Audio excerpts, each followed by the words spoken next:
$7 million. 4 years. A new opera house on Sydney Harbour, ready for Australia Day in 1963. That is the plan. Construction begins in March 1959. The building opens on October 20th, 1973. 14 years. The final cost? $102 million. The architect who drew the sails does not attend the opening. He leaves the project 7 years earlier.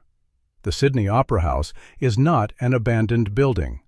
It fills with orchestras, opera singers, stage crews, and audiences. It becomes the image printed on postcards, passports, airline brochures, and Olympic broadcasts. But the construction process does not follow the plan. The building starts before the ground is understood. It rises before the roof is engineered. The roof is solved while the podium is already standing. The interiors are redesigned after the shells are fixed in place. Every stage hands a harder problem to the next. Sydney needs a new performance building. By the 1950s, the city has orchestras, opera companies, ballet, and touring performers. It has theaters. It does not have one large home built for all of them. Bennelong Point sits at the edge of the harbour. Water on 3 sides. The Harbour Bridge to the west. Circular quay behind it. The site is exposed from every direction. A conventional theatre would disappear there. In 1956, New South Wales launches an international design competition. The brief asks for 2 main halls, one for opera and large productions, one for concerts. A building visible from the harbour. The winning design arrives from Denmark. Jørn Utzon is 38 years old. His drawings show a broad concrete platform. Above it, white shells rise in pairs. Some people see sails, some see birds' wings, some see sections of fruit. The drawings do not show a finished construction system. They show an idea. In 1957, the project is awarded to Utzon. The early estimate is £3.5 million Australian pounds. Later converted into the new decimal currency, about $7 million. The proposed opening date is January 26, 1963. 6 years from the competition. 4 years from the first excavation. The building is planned as 3 groups of interlocking shells over 2 main performance halls and a restaurant. The platform will be 183 meters long. At its widest point, 120 meters. A structure on 1.8 hectares of harbour edge. The form is simple from a ferry. It is not simple on a drawing board. A flat roof has beams. A normal theatre has walls, trusses, columns, and a known load path. Utzon's roof has no established system. Each white sail curves in 2 directions. Each shell has to carry itself, carry its tiles, resist wind off the harbour, meet the podium below, and leave enough space for halls, foyers, ducts, lights, and stage machinery. The roof is the building. The brief is ambitious because the site is visible from every approach. Ferries pass it. Trains arrive beside it. The Harbour Bridge frames it from the west. A low building would be lost behind the quay. A tall rectangular block would stand against every view of the harbour. Utzon answers with a podium and roofs that work like a sequence of folded forms. The platform separates the public from traffic below. The stairs create a long approach. The shells sit above the city instead of blending into it. That visual decision creates a structural consequence. The public sees 3 groups of white roofs. Engineers see load paths that change direction at every curve. Concrete is strong in compression. It is less forgiving when a thin curved form starts bending in the wrong direction. The ribs must keep their geometry under their own weight, wind load, and the weight of cladding. A shell that looks light from the harbour carries a continuous chain of forces down through its supports. Every calculation has to arrive at the same podium already being poured below. The site has no spare ground. Trucks arrive through a working city. Materials cross narrow approaches. The harbor edge limits storage. The site team has to make concrete, steel, forms, and plant move through one compact construction zone. The building is an arts project. The work is heavy civil engineering. On March 2, 1959, workers begin at Benelong Point. Rain falls during the ceremony. A plaque is fixed where the axes of the two future halls intersect. Jackhammers start immediately. The drawings are still incomplete. The first task is not the roof. It is the ground. Benelong Point was assumed to be solid Hawkesbury sandstone. The survey is wrong. Below the surface lies loose alluvial material. Seawater moves through it. The soil cannot carry the mass planned above. Workers drill nearly 700 steel-cased concrete shafts around the perimeter and across the northern half of the site, almost 1 meter wide. Steel casings go into the holes. Concrete follows down to competent ground. In the center, mass concrete fills the unstable rock. The foundation work had not been in the budget. The estimate starts moving before the podium rises. Workers watch gauges and levels. A concrete base at the edge of Sydney Harbour cannot settle after the shells arrive. Every foundation must hold a roof whose final weight has not yet been calculated. That is the second problem. The anchor points are vague. The roof load is unknown. The exact shell geometry is still changing. But the construction program moves forward. The podium becomes the first major structure. Huge concrete terraces climb from the water. Under the monumental steps, engineers design single-span concrete beams 49 meters long. They carry the concourse without a row of columns below. The crew forms the beams. Reinforcement follows. Concrete enters shapes that widen, narrow, then widen again. The podium grows into the largest concrete structure in the Southern Hemisphere. It takes almost 5 years. Stage 1 finishes in February 1963, 2 years late. The original schedule for the entire Opera House is almost gone. The roof still has not begun. The platform cannot simply be a slab placed on soft ground. It is a transfer structure. It has to take concentrated loads from roof supports and spread them through the foundations. Above it will sit foyers, halls, stairs, and terraces. Below it, services, storage, and structural beams compete for the same depth. The early works, therefore, have a hidden scale. Drill rigs operate before the first shell appears. Reinforcement arrives before the famous roof has a final drawing. Concrete trucks feed the podium while architects are still changing the shape of the structure it must support. Every week of early construction reduces one uncertainty in the ground. It also makes later changes harder.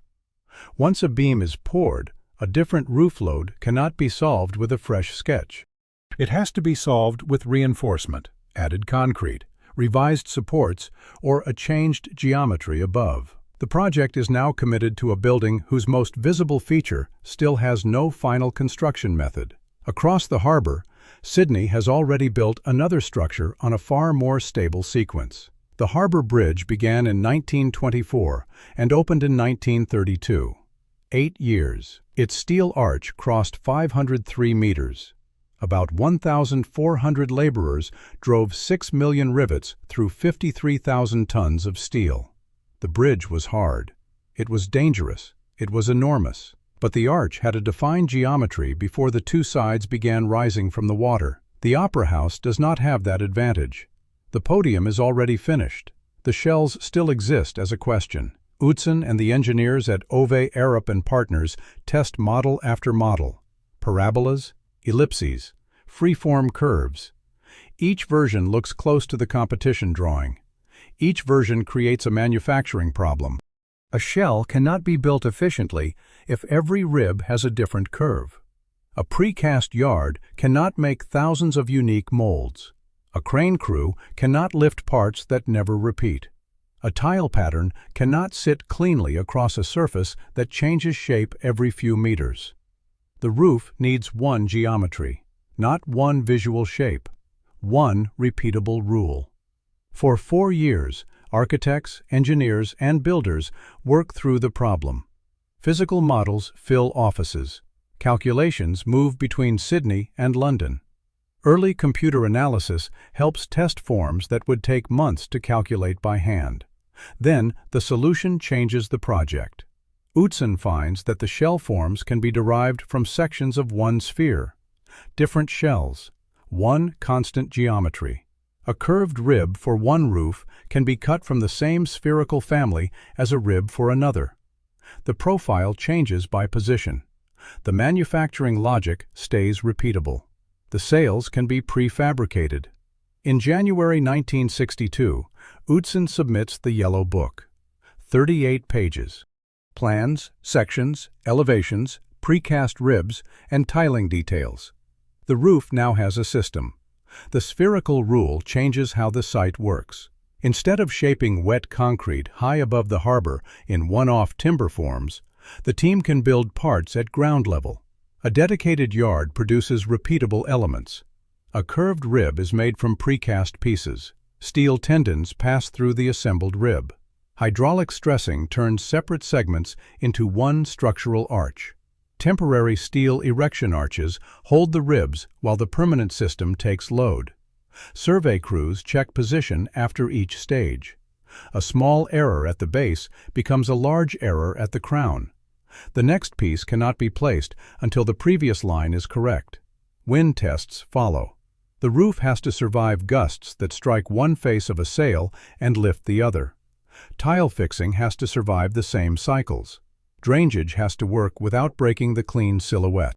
Expansion between concrete, steel, and tiles has to be controlled through hot Sydney summers and cold nights on the harbor. The factory rhythm is the opposite of the original competition sketch. The sketch is unique. The construction system depends on repetition.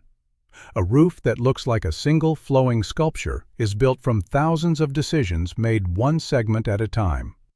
Stage 2 begins in 1963. Workers cast precast concrete shell segments.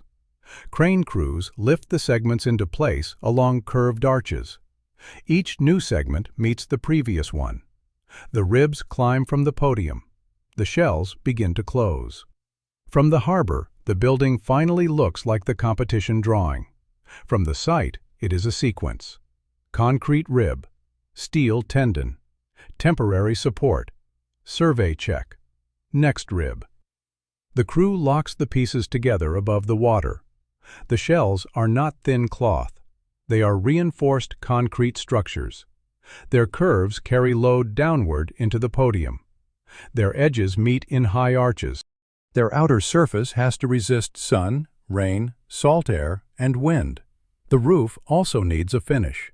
Utzon does not want a smooth white skin that throws glare into the harbor. He wants a surface that catches changing light without becoming a mirror. A Swedish manufacturer develops the tile over 3 years. Each tile is 120 millimeters square. Clay, crushed stone, gloss white, and matte cream. The tiles are not placed one by one on the roof. Workers lay them face down in 26 chevron-shaped beds. Each bed has a curved base matching part of the shell surface. The tiles become a larger precast chevron. Then the chevron is moved into the roof pattern. 4,228 chevrons, 1,056,006 tiles. The system turns a sculpture into a production line. That is what the spherical solution does. It does not make the building smaller. It makes repetition possible. But the roof solution arrives after the podium contract has already absorbed years of changes. By the middle of 1962, the estimate has reached £13.7 million. The original figure was £3.5 million. The building is still below the shell stage. Workers continue. The cost continues. In 1963, Changes are requested for the seating arrangement in the main hall. A hall designed to work for both opera and symphonic music is reconsidered. Stage requirements move. Acoustic requirements move. Seating numbers move. A change inside a theater does not stay inside a theater. It changes the stage. It changes loading. It changes sightlines. It changes foyers. It changes lifts, dressing rooms, ventilation ducts, wiring routes, and the position of every door connecting public space to backstage space. The roof above is already being built. The project now has 2 clocks. The shell crews are closing the exterior. The interior design remains unresolved. Utzon needs prototypes for the next stage. He proposes large plywood beams beneath the shell arches. They are meant to support ceilings and help shape the glass walls below the roofs. The beams need testing. The glass system needs testing. The drawings depend on the tests. In 1965, a new New South Wales government takes office. The new Minister for Public Works, Davis Hughes, takes direct responsibility for the project. The payment process changes. Utzon is told he will be paid for drawings. He needs funds to build prototypes before final drawings can exist. By the end of 1965, he asks for £60,000 for the mock-ups. Another £51,626 fee for managing stage machinery contracts has been unpaid for 4 months. The work stops at the interface between design and construction. Workers can keep building what is already designed. The next stage cannot move without a decision. On February 28, 1966, Utzon meets Hughes in Bridge Street. The meeting lasts about 15 minutes. Hours later, Utzon's office delivers a letter. The minister announces that Utzon has resigned. The construction site remains. The architect leaves. In April, Peter Hall, Lionel Todd, and David Littlemore are appointed to complete the building. They inherit shells, a podium, rising costs, and an interior brief still changing shape. They also inherit an information problem. Hall expects working drawings. He finds sketches and designs. Crucial documentation is missing. Around 5,000 sketches and drawings remain in storage and are largely unseen until 1972. The new team has to create an operating theater complex inside a structure whose outer form is already fixed. The project is not starting over. It is continuing with less room to change. On January 17, 1967, workers install the 2,194th and final precast shell segment. Stage 2 is complete. The sails are finished. The interior work now becomes the main construction project. The interiors expose another difference between an image and a building. A theater audience sees a stage and a ceiling. The construction team sees a service network behind both. The stage needs trap rooms, lifts, rigging, and loading access. Musicians need rehearsal space. Performers need dressing rooms. Fire separation has to divide public areas from backstage routes. Acoustics adds another layer. A concert hall needs sound to reach the last seat without returning as a hard echo. An opera theater needs different stage proportions, orchestra space, and technical access. A change in one hall can force a change in the other because both share structure, foyers, and services. The shells above do not offer simple rectangular rooms. Their curves leave irregular voids. Ductwork bends around ribs. Lighting bridges meet ceiling planes. Doors and stairs must fit inside a monumental platform that was designed before all these details were fixed. Hall's team travels, studies performance halls, and rebuilds the brief around the structure already present. The work is no longer only to finish a design. It is to make a completed outer form function every night. The concert hall is redefined as a hall for symphonic music. The opera moves into the smaller theater beneath the other shell group. The decision improves the concert hall's specific acoustic purpose. It also changes the functional balance of the building. The stage equipment has to match the revised halls. The ceiling systems have to fit the arches. The glass walls have to span the opening between the roof and the podium. The foyers have to carry crowds from one level to another. More than 6,200 square meters of glass are ordered from France. Workers install mullions. They hang glass walls beneath the shells, run cables through concrete, and fit mechanical systems into spaces where every centimeter has already been claimed by structure, acoustics, or circulation. Outside, the roof appears finished. Inside, the building is still a machine being assembled. A performance hall needs more than seats and a stage. It needs fresh air without fan noise. It needs lighting without heat and glare. It needs a fly tower, lifts, loading routes, rehearsal rooms, dressing rooms, fire systems, electrical rooms, audience circulation, and acoustic separation between spaces operating at the same time. Every system has to work inside the shell geometry. The cost rises again. The building is financed through special state lotteries, ticket by ticket.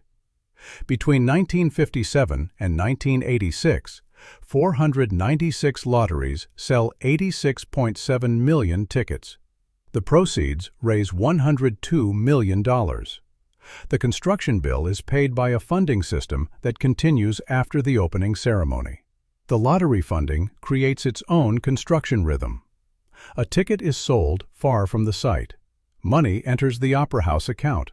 Contractors are paid. More concrete arrives. More equipment is ordered. The building does not wait for one single appropriation at the start. Its funding follows the project as the project expands. That keeps the work moving. It does not return the project to the first estimate. The final number contains the podium, the shells, the interiors, stage equipment, lighting, the organ, professional fees, and the work needed to make the building open. By the early 1970s, the question is no longer whether the Opera House will fit a 4-year program. The question is whether every hall, service, and access route can operate together on opening day. The number is no longer close to $7 million. It is $102 million. The original completion date was January 1963. By 1973, the project has passed it by more than 10 years. On October 20, 1973, Queen Elizabeth II opens the Sydney Opera House. The white shells are complete. The glass walls face the harbor. The concert hall holds 2,679 seats. The opera theater holds 1,547. The building begins doing the job it was designed for: music, opera, theater, dance, public events. The construction project ends. The design process does not entirely end with it. Utzon never returns to Australia to see the building completed. Decades later, he reconnects with the Opera House from Denmark. He helps define principles for future changes. The Utzon room is completed to his specifications. Other later works use those principles to restore parts of the original intent. The building becomes a World Heritage Site in 2007. It is still an operating performing arts center. That is the final contrast. The project begins as a thin set of drawings for 2 halls and a roof nobody knows how to build. Workers drill 700 foundation shafts into ground that cannot carry the structure. The crews cast 2,194 shell segments from a geometry that takes 4 years to solve. Tile crews place more than 1 million tiles across the roofs. The original architect leaves before the interiors are finished. The building opens anyway. $7 million planned, $102 million spent. 4 years promised, 14 years built. A roof designed after the foundations, an interior designed after the roof, and a building that still stands at the edge of Sydney Harbour. Subscribe for more engineering stories.